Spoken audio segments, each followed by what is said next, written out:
Здравия. Статья 3. Действие актов законодательства в области гражданства Российской Федерации во времени. Смешное название. Вспомнился фильм «Назад в будущее».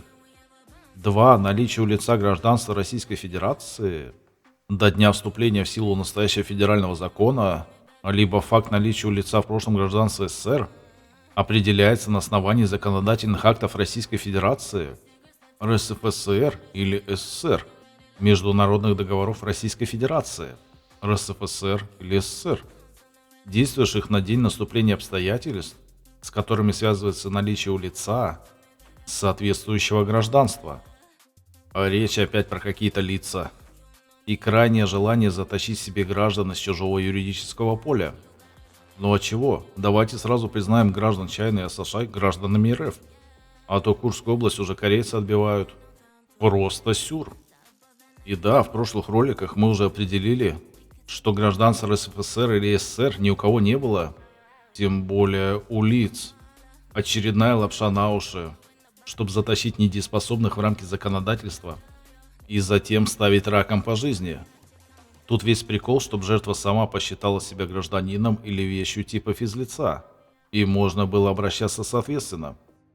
Вся система построена черными жрецами и в соблюдении иконов мироздания, в случае законов в воле существа.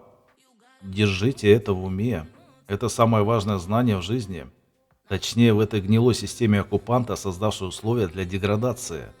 Масса слабых существ на это повелась и променяла вечность на сиюминутные блага. И кидают всех, кого могут, не понимая, что расплата грядет. В этом плане мне даже чуть жаль всех этих, обслуживающих режим. Часть это понимает, другая по беспределу. Жизнь же одна типа. И надо обязательно поедать чужих детей, чтобы кормить своих. Это обычная и главная отмазка. Работы же другой совсем нет. Но на мой взгляд, тут речь уже о психологических отклонениях. Когда нормальному существу такое рассказываешь, следом оно увольняется, осознав весь блудняк происходящего. А другим все нормально. Несмотря на то, что полицаи, а их дед с ними воевал. Опять же, позорище вселенского масштаба. Это к вопросу, что население достойно своих правителей. И пусть его трахают дальше. Статья 4. Основные понятия, используемые в настоящем федеральном законе. 1. Для целей настоящего федерального закона используются следующие основные понятия. 1. Гражданин СССР – лицо, имевшее гражданство СССР. 2. Гражданин Российской Федерации – лицо, имеющее гражданство Российской Федерации. Улавливайте, опять речь о лицах, а не о человеке. Еще вспоминайте международные права человека. Человек имеет право на гражданство, но не обязанность. Но о нем тут нет нигде речи.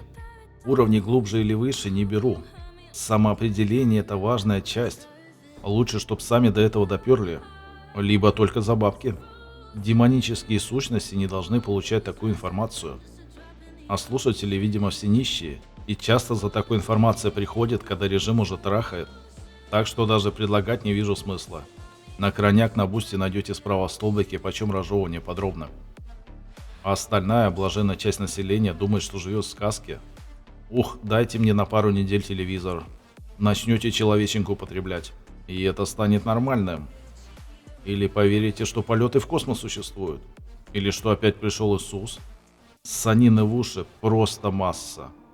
Почему все это работает? Неужели все настолько глупые и доверчивые? 7. Иностранный гражданин, а лицо, не являющееся гражданином Российской Федерации и имеющий гражданство, подданство иностранного государства. 8. Иностранный гражданин или лицо без гражданства, постоянно проживающее в Российской Федерации, лицо, имеющее вид на жительство в Российской Федерации. Видите, какой прикол? Они загоняют опять в стойло. Им крайне требуются граждане согласно международным установкам мирового правительства. А еще дали автоматом вид на жительство лицам без гражданства и иностранным гражданам. Короче, если лицо не гражданин, то гражданин какой-то другой в богоизбранной параше. Тут не обижайтесь, я понимаю, что все разные в любом народе. Но вот в правительствах в основном они. И там свои градации. Большая часть также челядь, как и мы все. Ну или гои. Кто читал Тору, Мы для них всех по уровню ниже скотины во дворе. Нас можно обманывать, гнобить, убивать и так далее. Более сатанинской системы вы нигде не встретите. Но их писульки официально разрешены, а все, что их разоблачает или пробуждает человека, а то и божественную сущность, это прям экстремизм. И решения их якобы судов на эту тему присутствуют. 9. Иностранный гражданин или лицо без гражданства, проживающее в Российской Федерации, лицо, имеющее соответственно вид на жительство в Российской Федерации, разрешение на временное проживание в Российской Федерации, временное удостоверение личности лица без гражданства в Российской Федерации, визу и или миграционную карту, либо иной предусмотренный федеральным законом или международным договором Российской Федерации документ, подтверждающий право лица на пребывание либо проживание в Российской Федерации. Короче, думающие, что они лица или вещи, должны жопу подносить выродкам, у которых нет территории согласно их же Конституции. И это еще одна тема, упирающаяся в наше старое копное право. Нам требуется строить свою надстрану и надгосударство, согласно их правилам, в том плане, чтобы было вроде по-ихнему, но по-нашему. Уже давно понятно, что весь этот цирк может только обдирать нас на ресурсы, положенные Творцом каждому для развития, и уничтожать население в их бесконечных войнах. Вот скажите, зачем мне идти на войну? За их кучерявые интересы, что ли? У меня нет своего завода или банка. Они 100 с чем-то лет назад все у нас отняли.